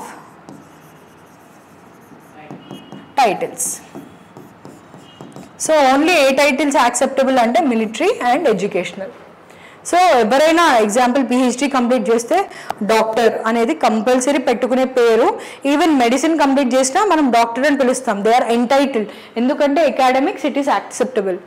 మిలిటరీ మేజర్ అంటాము, ఎక్సెట్రా ఎక్సెట్రా ఎన్నెన్నో ఉంటాయి వాళ్ళకి డెసిగ్నేషన్స్. సో మిలిటరీలో యాక్సెప్టబుల్, ఎడ్యుకేషన్లో acceptable. Titles, abolition of titles basically except these two మిగతావన్నీ అన్నీ రిస్ట్రిక్ట్ చేస్తుంది కాబట్టి అబాలిషన్ ఆఫ్ టైటిల్స్ అని ఈజీగా గుర్తుపెట్టుకోవచ్చు మనం. Okay, next article 19, freedom to right to freedom. So దీంట్లో మనకి మళ్ళీ సబ్ ఆర్టికల్స్ ఉన్నాయి. ఓకే, సబ్ క్లాజ్ ఆర్టికల్స్ ఉన్నాయి. సో ఆర్టికల్ 19 అంటే right to freedom. So right to ఫ్రీడమ్లో మనకి అగైన్ సబ్ క్లాజెస్ ఉన్నాయి. ఏంటి? Freedom of speech and expression, article 19 clause 1 clause A. Okay, so ఇక్కడ గుర్తుపెట్టుకోవాల్సింది స్మాల్ ఏ. ఇందాక right to property 300 capital A రాసాం మనం. ఓకే, దట్ ఈస్ క్యాపిటల్ ఏ. ఇది 19 clause 1 clause A. Okay, so right to speech and expression. Article 19 clause 1 clause A. Citizens have the right to express their views freely. This includes freedom to criticize the government, voice opinions and participate in public discourse. So prati oka citizen, they are having the right to criticize the government. ఏదన్నా policy, ఏదన్నా executive order, ఏదన్నా government GO or any other guidelines ఒకవేళ అవి నచ్చకపోతే criticise చేసే right పబ్లిక్కి ఉంది. And voice opinions, బాగుంటే బాగుంది అని చెప్పొచ్చు, లేదంటే దే కెన్ ప్రొవైడ్ సజెషన్స్, లేకపోతే బాగాలేదు అని చెప్పే రైట్ ఉంది. And participate in public discourse. Okay, so మనము we are free to participate in public gatherings. మొన్న తలపతి విజయ్ ఒక పార్టీ ఓపెనింగ్ మీటింగ్ పెట్టాడు, huge population game, huge crowd. So అట్లాంటి ఎనీ టైప్ ఆఫ్ పబ్లిక్ డిస్కోర్సెస్కి we can participate freely, easily, happily. Okay, so we can criticize the government, we can voice opinions, we can participate in public discourse. Reasonable restrictions may be imposed by the state on grounds of sovereignty, integrity of the nation, security of state, public order, decency or morality, contempt of court, defamation, incitement to an offense. So ఈ article పైన reasonable restrictions ఏమి ఉండొచ్చు అని అంటే, మన sovereignty, మన freedom, అంటే వేరే ఫారిన్ కంట్రీ సుపీరియారిటీ ఎప్పుడైతే మన స్టేట్లో పెరుగుతుంది అలాంటి, అంటే ఇప్పుడు ఎగ్జాంపుల్ యూఎస్ఏలో ఇప్పుడు నిన్న ట్రంప్ గెలిచాడు. సో ఇక్కడ ఒక సక్సెస్ మీట్ పెడుతూ వాళ్ళ రూల్ని మనం ఇక్కడ యాక్సెప్ట్ చేసేలాంటి ఏమన్నా సెలబ్రేషన్ ప్రోగ్రామ్స్ పెట్టామనుకోండి, అవి యాక్సెప్ట్ చేయాల్సిన అవసరం లేదు గవర్నమెంట్కి. ఎందుకు? మన సావర్నిటీకి ఒకవేళ అది వయలేట్ చేస్తుంది సావర్నిటీని అంటే government can happily restrict that. Okay, so sovereignty and integrity of India, security of the state. So అల్లర్లు కొట్లాటలు అంటే కావాలని కొంతమంది ఏంటంటే పబ్లిక్ మీటింగ్స్లో రాళ్ళు తీసుకొని వచ్చి, టమాటోలు, గుడ్లు అట్లాంటివి తీసుకొని వచ్చి కావాలని గొడవ చేయాలి అని చూస్తారు. సో అలాంటి ఇన్ఫర్మేషన్ ఉంటే decency, morality, contempt of court, అంటే కోర్టు వద్దని చెప్పిన తర్వాత కూడా ఒక మీటింగ్ పెట్టాలి అనుకుంటే, defamation, incitement of an offence, ఇట్లాంటి వేరియస్ రీజన్స్ తోటి రీజనబుల్ రిస్ట్రిక్షన్స్ మనము ఫ్రీడమ్ ఆఫ్ స్పీచ్ అండ్ ఎక్స్ప్రెషన్లో రిస్ట్రిక్ట్ చేయొచ్చు. అదర్వైజ్ మనం we can criticise government, we can voice opinions and participate in public discourse. Next, freedom to assemble peacefully without arms. Article 19 clause 1 clause B. So citizens can assemble peacefully for demonstrations, protest, meetings, but without arms. ఇక్కడ key ఏంటంటే without arms. మనము రాళ్ళు, కట్టెలు, కత్తి అలాంటివి పట్టుకొని మాత్రం వెళ్ళకూడదు ఎనీ టైప్ ఆఫ్ డెమాన్స్ట్రేషన్స్కి, ప్రొటెస్ట్కి. So restrictions may apply to maintain public order, protect sovereignty and prevent violence. So ఇప్పుడు రీసెంట్గా మన అశోక్ నగర్లో group 1 related, Telangana group 1 related protest జరిగింది. సో అక్కడ ఏంటి పబ్లిక్ ఆర్డర్ అంటే అక్కడ స్టూడెంట్స్ ఏం చేశారంటే బేసికలీ ట్రాఫిక్ ఆపేద్దాము అని చెప్పి అడ్డుగా నించోవడం, లేకపోతే కింద కూర్చోవడం అలాంటివి చేశారు. చేయడం వల్ల ఏం చేశారు వీళ్ళు, పబ్లిక్ ఆర్డర్ డిస్టర్బ్ అవుతుంది, ట్రాఫిక్ మొత్తం ఆగిపోతుంది అని చెప్పి వ్యాన్లు తీసుకొచ్చారు. పెద్ద పెద్ద కట్టెలుండే, నేను వెళ్ళే చూడడానికి పెద్ద పెద్ద కట్టెలుండే, అది ఒక్కొక్కటి కొడితే ఒక్కొక్కరికి ఇట్లా వాసిందనమాట. సో అట్లా వాళ్ళు, of course it's not legal to use all those tools on students, but then public order, traffic jam అవుతుంది అని చెప్పి వాళ్ళని ఒక వ్యాన్ తీసుకొచ్చారు. వాళ్ళని ఎక్కించుకొని వెళ్ళి ఈవినింగ్ బేగం బజార్ పిఎస్ ఎక్కడెక్కడో నైట్ 11-11:30 వరకు ఉంచి అప్పుడు వాళ్ళని వదిలేశారనమాట స్టూడెంట్స్ అందరినీ. ఎందుకు? పబ్లిక్ ఆర్డర్ డిస్టర్బ్ అవుతుంది అని చెప్పి. సో రీజనబుల్ రెస్ట్రిక్షన్స్ ఏంటి అంటే public order, sovereignty and prevent violence.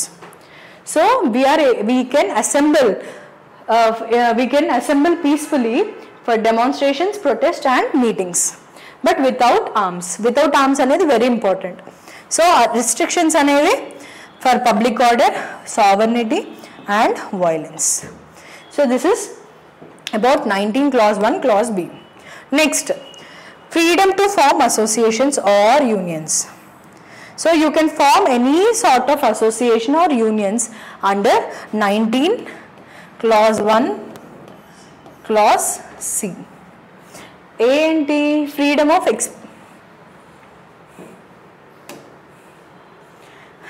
of speech and expression. A. B and T, assemble peacefully without arms.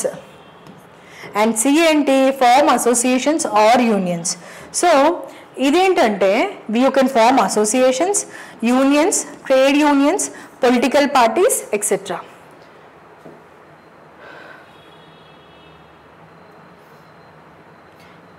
So restrictions ఎప్పుడు ఉంటాయంటే imposed in the interest of sovereignty and integrity, public order, morality. Okay, so ఇప్పుడు నాకు right ఉంది, we can form any sort of associations అని చెప్పి ఇక్కడ హైదరాబాద్లో example ఇక్కడ టెర్రరిస్ట్ ఆర్గనైజేషన్ లేదు, నాకు రైట్ ఉంది కదా అని ఫామ్ చేస్తామా? నో. ఎందుకు? It is affecting the sovereignty and public order. Okay, and of course morality, ఎందుకంటే వాళ్ళది కాజ్ ఏంటి? వయలెన్స్ ద్వారా they wanted to achieve jihad. So అట్లాంటి ముస్లిం టెర్రరిస్ట్ ఆర్గనైజేషన్స్కి మనకి అలవెన్స్ ఉందా అంటే అలవ్ ఉందా అంటే no. So reasonable restrictions are always good. Sometimes maybe 1 or 2 కేసెస్లో it may not be that good results ఉండవేమో, కానీ అదర్వైజ్ ఇట్లాంటి రీజనబుల్ రిస్ట్రిక్షన్స్ ఉంటేనే ఫండమెంటల్ రైట్స్ కూడా ఎఫిషియెంట్గా యూజ్ అవుతాయి. ఒక చెక్స్ అండ్ బ్యాలెన్సెస్ ఉంటాయి. ఎక్స్ట్రీమ్ లిబర్టీ ఇచ్చినా కూడా ఇప్పుడు ఏమవుతుంది, కొంతమంది స్టూడెంట్స్ వస్తారు అశోక్ నగర్కి, వాళ్ళకి ఫుల్ లిబర్టీ ఉంటుంది, ఇక్కడ హాస్టల్స్లో ఉంటారు, మంచిగా స్టడీ హాల్స్లో ఫ్రెండ్స్ అవుతారు, చాయ్ దగ్గర ఫ్రెండ్స్ అవుతారు, మెస్ దగ్గర ఫ్రెండ్స్ అవుతారు, ఎక్స్ట్రీమ్ లిబర్టీ ఉంటుంది. లిబర్టీ ఉండడం వల్ల వాళ్ళ ప్రిపరేషన్ సైడ్ ట్రాక్లో జరుగుతూ ఉంటుంది అనమాట. సో అది అందుకే రీజనబుల్ రిస్ట్రిక్షన్స్ ఉంటే, ఒక చెక్స్ అండ్ బ్యాలెన్సెస్ ఉంటే, ఆ లిబర్టీని చెక్ చేస్తూ ఆపగలిగితే ప్రిపరేషన్ సాఫీగా సాగుతుంది. ఈవెన్ దో మనకి జాబ్ వచ్చినా రాకపోయినా దట్ ఈస్ సెకండరీ, బట్ మన ఫుల్ పొటెన్షియల్గా మనం ఒక అటెంప్ట్ ఇవ్వగలుగుతాం అనమాట. So Liberty in a limited way is always good. Extreme Liberty ఉంటే అందరూ హ్యాండిల్ చేసే మెచ్యూరిటీ ఉండదు అన్నమాట. సో అట్లా. So putting that aside, so restrictions ఎక్కడ ఉంటుంది? Sovereignty, integrity, public order, morality. Next, freedom to move freely through out India, 19 clause 1 clause D.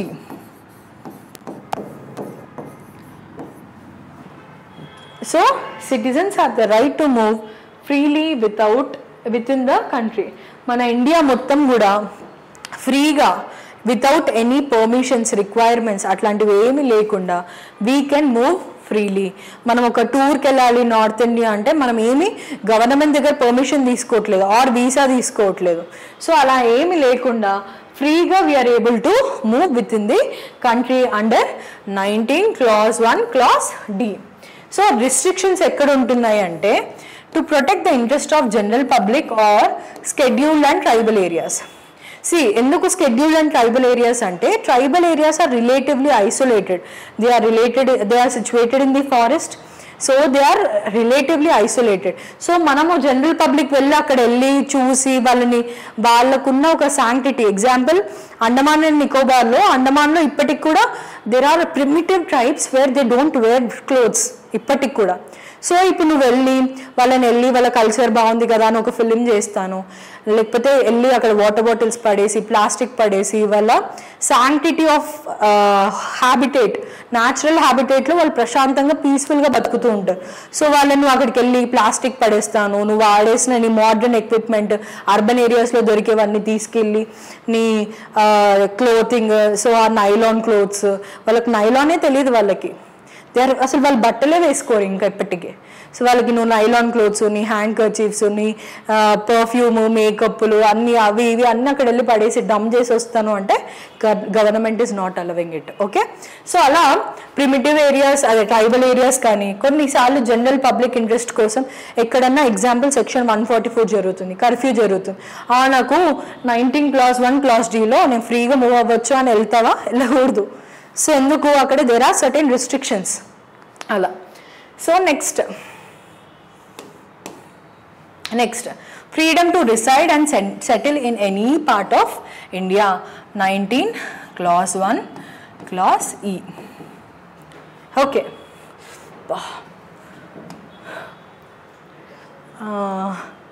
So freedom to reside and settle in any part of India. Earlier గా Jammu and కాశ్మీర్లో allow చేసేవాళ్ళు కాదు, but ఇప్పుడు citizens are free to reside and settle in any part of India subject to restrictions for protecting scheduled tribe and maintaining public health. Okay, so schedule tribes కోసం కానీ maintaining public health. ఇప్పుడు Covid లాంటి pandemic వచ్చింది, so కొన్ని ఏరియాస్లో high spread ఉండే, so నేను అక్కడికి వెళ్ళి ఉంటాను అని అంటే it will work out. Whether it will work out? No, absolutely no. నువ్వు అటు వెళ్తున్నావు అంటే again you are again being a host for spread of causing the virus.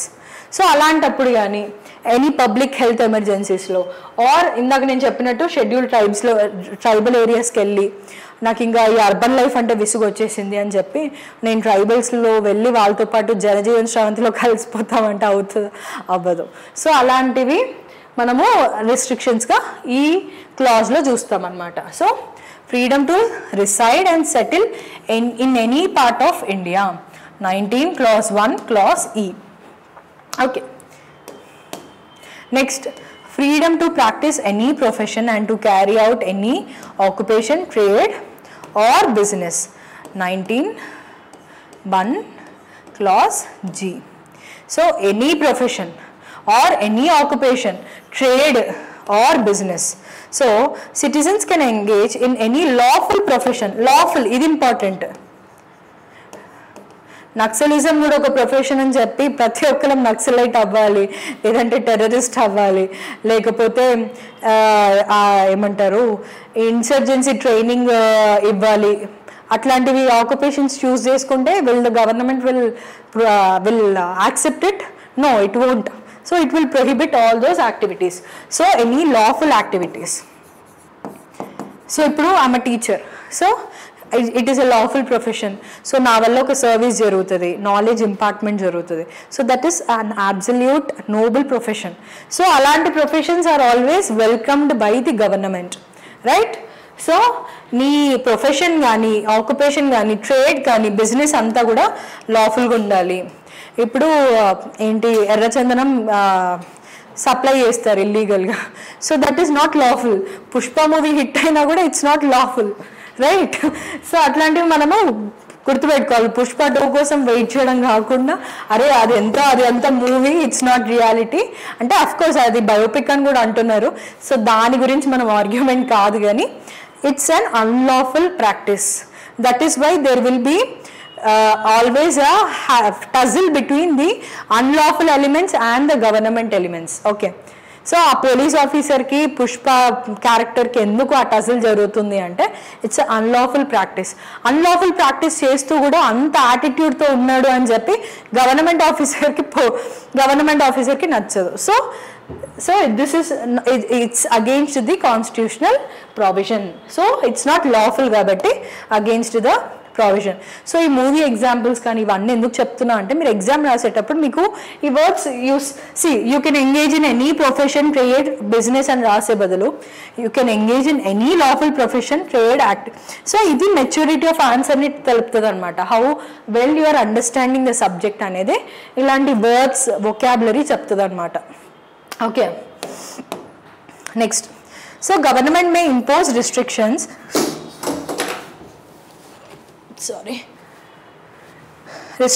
in the interest of general public as well as professional standards and requirements.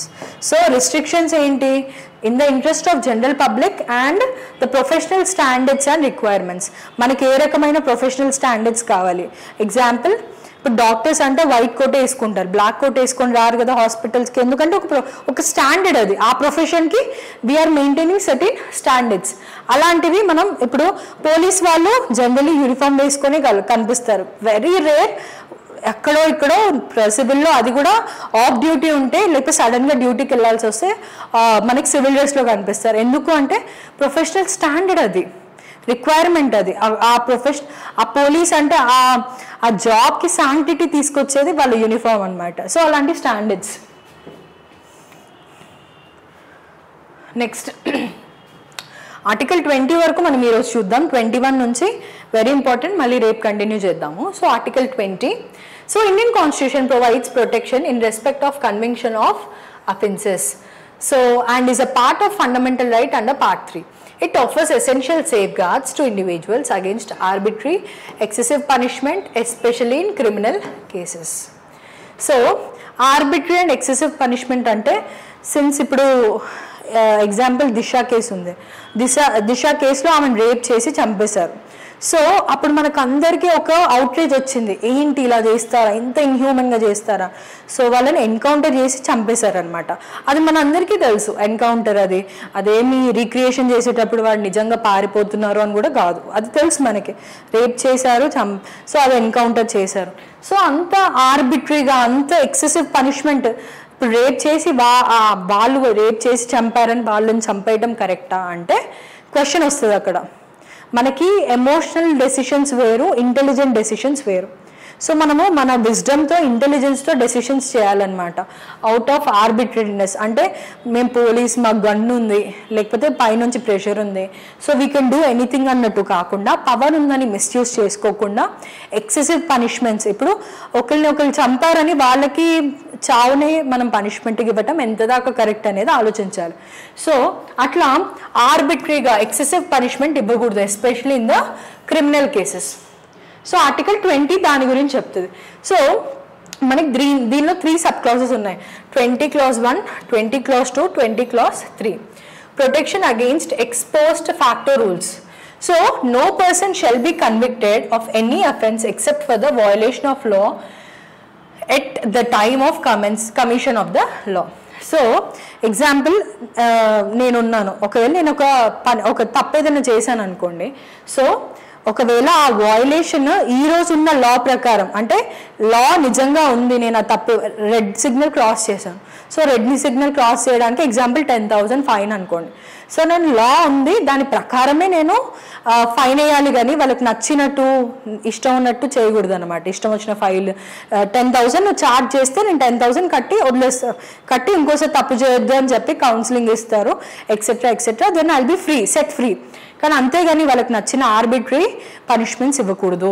Okay, next protection against double jeopardy. So no person shall be prosecuted and punished for the same offence more than twice.